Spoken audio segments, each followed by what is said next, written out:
नमस्कार दोस्तों, Google education में आपका स्वागत है। तो दोस्तों, आज हम जानेंगे क्लास 10वीं अर्थशास्त्र पार्ट 4 हमारी वित्तीय संस्थाएं। दोस्तों, पार्ट 4 हमारी वित्तीय संस्थाएं पार्ट के हम सभी महत्वपूर्ण ऑब्जेक्टिव प्रश्नों को जानेंगे जो आने वाले बिहार बोर्ड एग्जाम 2023 के लिए अति महत्वपूर्ण हैं। तो दोस्तों, इस पार्ट में टोटल 44 प्रश्न हैं। तो दोस्तों, हम सारे प्रश्नों को बारीकी से जानेंगे। तो दोस्तों, चलिए वीडियो को शुरू करते हैं। तो हमारा पहला प्रश्न है, इनमें से कौन सा संस्थागत वित्त का साधन है? तो दोस्तों, इसका सही जवाब है ऑप्शन सी, व्यवसायिक बैंक। दोस्तों, इन चारों ऑप्शनों में से व्यवसायिक बैंक हमारा सही ऑप्शन है। तो हमारा अगला प्रश्न है प्रश्न 2, गैर संस्थागत वित्त प्रदान करने वाला सबसे लोकप्रिय साधन है। तो इसका सही जवाब है ऑप्शन बी, देशी बैंकर। दोस्तों, गैर संस्थागत वित्त प्रदान करने वाला सबसे लोकप्रिय साधन देशी बैंकर हैं। तो हमारा अगला प्रश्न है प्रश्न 3,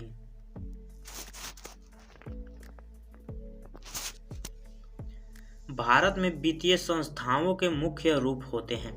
दोस्तों, भारत में वित्तीय संस्थाओं के मुख्य रूप होते हैं। तो इसका सही जवाब है ऑप्शन ए, 2।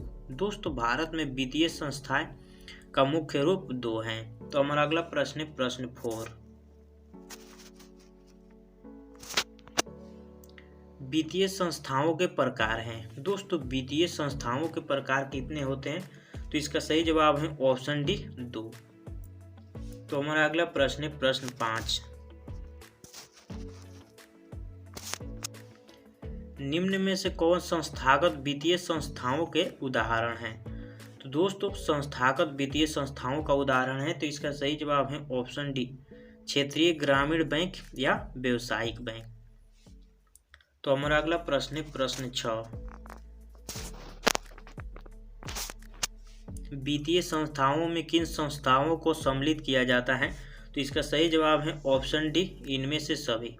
दोस्तों, व्यवसायिक बैंक, सहकारी साख समितियां, बीमा कंपनियां दोस्तों वित्तीय संस्थाओं में शामिल किए जाते हैं। तो हमारा अगला प्रश्न है प्रश्न 7,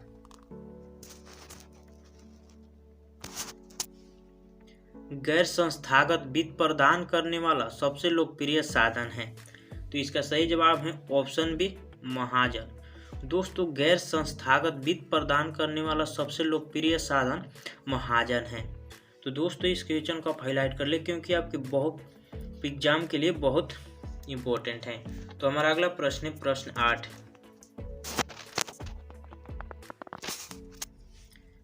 सूक्ष्म वित्त योजना साख या ऋण की सुविधा किन्हें उपलब्ध कराता है? तो इसका सही जवाब है ऑप्शन सी, गरीबी वर्ग। दोस्तों, सूक्ष्म वित्त योजना साख या ऋण की सुविधा गरीब वर्ग को प्रदान किया जाता है। तो हमारा अगला प्रश्न है प्रश्न 9,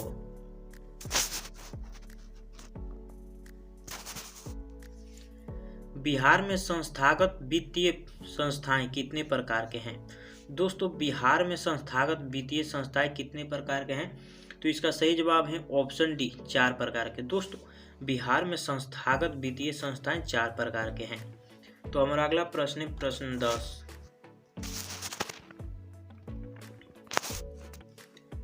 भारतीय पूंजी बाजार निम्न में से किस प्रकार का वित्त पर उपलब्ध कराता है? तो इसका सही जवाब है ऑप्शन ए, दीर्घकालीन। दोस्तों, भारतीय पूंजी बाजार निम्न में से दीर्घकालीन वित्त प्रदान करता है।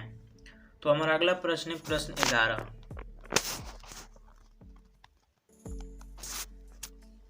भारत में कितने राष्ट्रीयकृत बैंक हैं? तो दोस्तों, इसका सही जवाब है ऑप्शन ए, 14। दोस्तों, भारत में कुल राष्ट्रीयकृत बैंकों की संख्या 14 है। तो दोस्तों, इस क्वेश्चन को आप हाईलाइट कर ले क्योंकि बहुत ही इंपॉर्टेंट है और कई बार एग्जाम में पूछे जा चुके हैं। तो हमारा अगला प्रश्न है प्रश्न 12,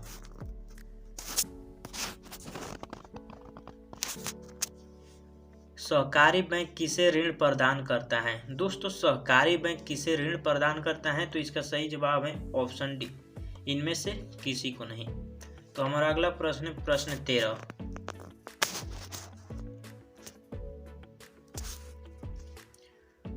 प्राथमिक कृषि साख समिति कृषक को किस तरह का ऋण प्रदान करती हैं? तो इसका सही जवाब है ऑप्शन सी, अल्पकालीन। दोस्तों प्राथमिक कृषि साख समिति कृषक को अल्पकालीन ऋण प्रदान करती हैं।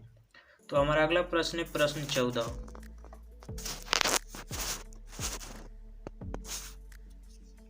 शेयर बाजार की नियामक संस्था हैं। तो इसका सही जवाब है ऑप्शन डी स्टॉक एक्सचेंज। दोस्तों शेयर बाजार की नियामक संस्था स्टॉक एक्सचेंज है। तो दोस्तों इस क्वेश्चन को आप हाईलाइट कर ले क्योंकि बहुत ही इंपॉर्टेंट है। तो हमारा अगला प्रश्न है प्रश्न 15।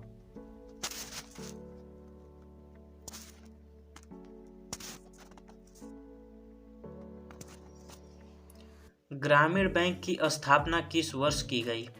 तो दोस्तों इसका सही जवाब है ऑप्शन ए 2 अक्टूबर 1975 ईस्वी को। दोस्तों ग्रामीण बैंकों की स्थापना 2 अक्टूबर 1975 में की गई। तो हमारा अगला प्रश्न है प्रश्न 16। व्यावसायिक बैंक कितने प्रकार की जमा राशि स्वीकार करते हैं? दोस्तों व्यवसायिक बैंक कितने प्रकार की जमा राशि स्वीकार करते हैं? तो इसका सही जवाब है ऑप्शन डी इनमें से सभी। दोस्तों अस्थायी जमा, आवर्ती जमा एवं संचयी जमा व्यवसायिक बैंक जमा राशि स्वीकार करती हैं। तो हमारा अगला प्रश्न है प्रश्न 17। निम्न में से कौन व्यवसायिक बैंक के कार्य नहीं है? तो दोस्तों इसका सही जवाब है ऑप्शन सी मौद्रिक नीति तय करना। दोस्तों मौद्रिक नीति तय करना व्यवसायिक बैंक के कार्य नहीं है। तो हमारा अगला प्रश्न है प्रश्न 18। व्यवसायिक बैंकों द्वारा स्वीकार किए गए जमा में शामिल नहीं है। तो इसका सही जवाब है ऑप्शन डी वस्तु जमा। दोस्तों व्यवसायिक बैंकों द्वारा स्वीकार किए गए जमा में वस्तु जमा शामिल नहीं है। तो हमारा अगला प्रश्न है प्रश्न 19। रिजर्व बैंक ऑफ इंडिया का राष्ट्रीयकरण किस वर्ष हुआ? तो दोस्तों इस क्वेश्चन को आप हाईलाइट कर ले क्योंकि ये बहुत बार एग्जाम में रिपीट हो चुके हैं। तो दोस्तों इसका सही जवाब है ऑप्शन बी 1 जनवरी 1949 ईस्वी को। दोस्तों रिजर्व बैंक ऑफ इंडिया का राष्ट्रीयकरण 1 जनवरी 1949 ईस्वी को हुआ। तो हमारा अगला प्रश्न है प्रश्न 20। क्षेत्रीय ग्रामीण बैंक की स्थापना मुख्यतः किनके लिए की गई है? तो इसका सही जवाब है ऑप्शन ए छोटे एवं सीमांत किसान। दोस्तों क्षेत्रीय ग्रामीण बैंक की स्थापना मुख्यतः छोटे एवं सीमांत किसान के लिए की गई है। तो हमारा अगला प्रश्न है प्रश्न 21। भारतीय रिजर्व बैंक की स्थापना वर्ष हुई थी? तो दोस्तों इसका सही जवाब है ऑप्शन बी 1935 ईस्वी में। दोस्तों भारतीय रिजर्व बैंक की स्थापना 1935 ईस्वी में हुई थी। तो हमारा अगला प्रश्न है प्रश्न 22। बिहार में क्षेत्रीय बैंक की स्थापना किस वर्ष की गई? तो इसका सही जवाब है ऑप्शन सी 1975 ईस्वी में। दोस्तों बिहार में क्षेत्रीय बैंक की स्थापना 1975 ईस्वी में की गई। तो हमारा सी ऑप्शन बिल्कुल सही जवाब है। तो हमारा अगला प्रश्न है प्रश्न 23। केंद्रीय बैंक का मुख्यालय कहाँ है? तो दोस्तों इस क्वेश्चन को आप हाईलाइट कर ले क्योंकि बहुत ही इंपॉर्टेंट है। तो दोस्तों केंद्रीय बैंक का मुख्यालय मुंबई में स्थित है। तो सी हमारा ऑप्शन बिल्कुल सही है। तो हमारा अगला प्रश्न है प्रश्न 24। बैंक का कार्य नहीं है। दोस्तों बैंक का कार्य नहीं है तो इसका सही जवाब है ऑप्शन डी स्वयं सहायता समूह बनना। दोस्तों बैंक का कार्य नहीं है स्वयं सहायता समूह बनना। तो हमारा अगला प्रश्न है प्रश्न 25। भारत में सूक्ष्म वित्त की शुरुआत किस दशक के बीच हुई? दोस्तों भारत में सूक्ष्म वित्त की शुरुआत किस दशक में हुई? तो इसका सही जवाब है ऑप्शन सी 1990। दोस्तों भारत में सूक्ष्म वित्त की शुरुआत 1990 के दशक में हुई। तो हमारा अगला प्रश्न है प्रश्न 26।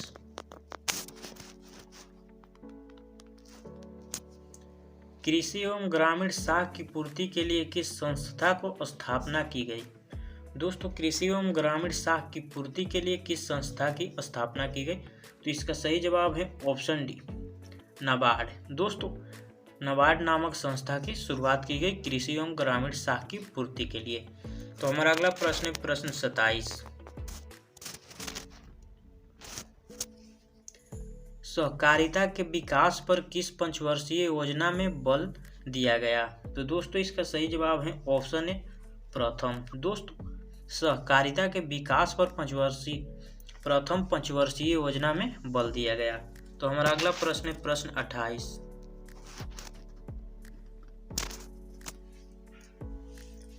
प्राथमिक कृषि साख समिति कृषकों को ऋण प्रदान करती हैं। तो इसका सही जवाब है ऑप्शन ए अल्पकालीन। दोस्तों प्राथमिक कृषि साख समिति कृषकों को ऋण प्रदान करती हैं तो अल्पकालीन। तो हमारा अगला प्रश्न है प्रश्न 29।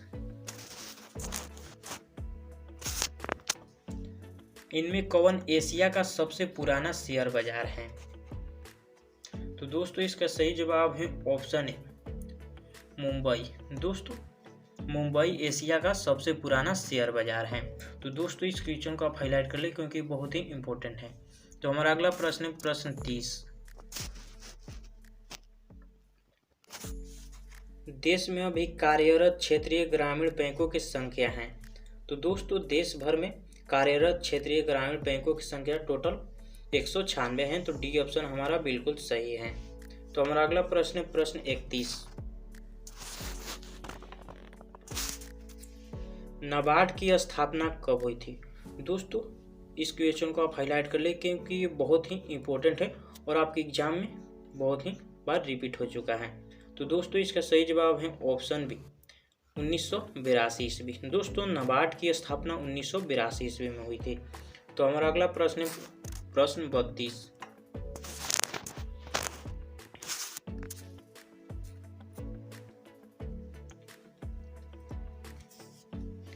राज्य में कार्यरत केंद्रीय सहकारी बैंकों की संख्या कितनी है? दोस्तों राज्य में कार्यरत केंद्रीय सहकारी बैंकों की संख्या कितनी है? तो इसका सही जवाब है ऑप्शन डी 25। दोस्तों राज्य में कार्यरत केंद्रीय सरकारी बैंकों की कुल संख्या 25 है। तो आपका डी ऑप्शन बिल्कुल सही है। तो दोस्तों इस क्वेश्चन को आप हाईलाइट कर ले क्योंकि ये बहुत ही इंपॉर्टेंट है। तो हमारा अगला प्रश्न है प्रश्न 33।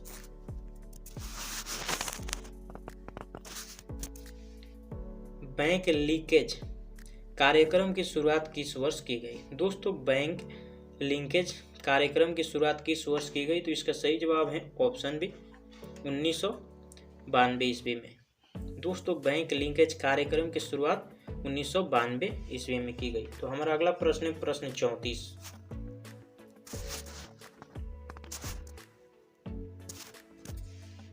किस गांव में कम से कम कितने व्यक्ति मिलकर एक प्राथमिक शाखा समिति का निर्माण कर सकते हैं? दोस्तों किसी गांव में कम से कम कितने व्यक्ति मिलकर एक प्राथमिक शाखा समिति का निर्माण कर सकते हैं? तो इसका सही जवाब है ऑप्शन बी 10। दोस्तों किसी गांव में कम से कम 10 व्यक्ति मिलकर एक शाखा समिति का निर्माण कर सकते हैं। तो हमारा अगला प्रश्न है प्रश्न 35। सहकारी नियोजन समिति के गठन किसके नेतृत्व में किया गया था? तो इसका सही जवाब है ऑप्शन ए आरजी श्रेया। दोस्तों सहकारी नियोजन समिति का गठन आरजी श्रेया के नेतृत्व में किया गया था। तो हमारा अगला प्रश्न है प्रश्न 36। भारत में सहकारिता आंदोलन का प्रारंभ कब हुआ? तो दोस्तों इसका सही जवाब है ऑप्शन ए 1904 ईस्वी में। दोस्तों इस क्वेश्चन को आप हाईलाइट कर ले क्योंकि ये बहुत ही इंपॉर्टेंट है। तो हमारा अगला प्रश्न है प्रश्न 37। सहकारिता प्रांतीय सरकारों का हस्तांतरित विषय कब बनी? तो इसका सही जवाब है ऑप्शन बी 1919 ईस्वी में। दोस्तों इस क्वेश्चन को आप हाईलाइट कर ले क्योंकि बहुत ही इंपॉर्टेंट है। तो हमारा अगला प्रश्न है प्रश्न 38। स्वयं सहायक समूह में सदस्यों की संख्या सामान्यतः होती है। दोस्तों स्वयं समूह में सदस्यों की संख्या होती है। तो इसका सही जवाब है ऑप्शन सी 15 से 20 सदस्य। तो हमारा अगला प्रश्न है प्रश्न 39। दीर्घकालीन ऋण प्रदान करने वाली संस्था कौन सी है? तो इसका सही जवाब है ऑप्शन बी भूमि विकास बैंक। दोस्तों दीर्घकालीन ऋण प्रदान करने वाली संस्था भूमि विकास बैंक है। तो हमारा अगला प्रश्न है प्रश्न 40।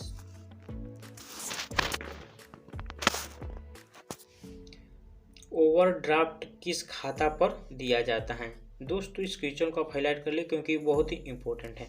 दोस्तों ओवरड्राफ्ट किस खाता पर दिया जाता है? तो इसका सही जवाब है ऑप्शन बी, चालू खाता पर। तो हमारा अगला प्रश्न है प्रश्न 41। प्रत्यक्ष कर के अंतर्गत निम्न में किसे शामिल किया गया है? दोस्तों प्रत्यक्ष कर के अंतर्गत निम्न में किसे शामिल किया गया है? तो इसका सही जवाब है ऑप्शन ए, आयकर। तो दोस्तों प्रत्यक्ष कर के अंतर्गत निम्न में से किसे शामिल किया गया है? तो आयकर। तो हमारा अगला प्रश्न है प्रश्न 42। अल्पकालीन ऋण चुकाने की अवधि खाली स्थान तक होती है। दोस्तों अल्पकालीन ऋण चुकाने की अवधि कितना होती है? तो इसका सही जवाब है ऑप्शन बी, 6 महीने से 15 महीने तक। दोस्तों अल्पकालीन ऋण चुकाने की अवधि 6 महीने से 15 महीने तक होती हैं। तो दोस्तों इस क्वेश्चन को आप हाईलाइट कर ले क्योंकि ये बहुत ही बार एग्जाम में पूछे जा चुके हैं। तो हमारा अगला प्रश्न है प्रश्न 43। बिहार के वित्त का सर्वाधिक महत्वपूर्ण संस्थागत समूह कौन है? तो दोस्तों बिहार के वित्त का सर्वाधिक महत्वपूर्ण संस्थागत समूह कौन है? तो इसका सही जवाब है ऑप्शन बी, व्यवसायिक बैंक। तो हमारा अगला प्रश्न है प्रश्न 44।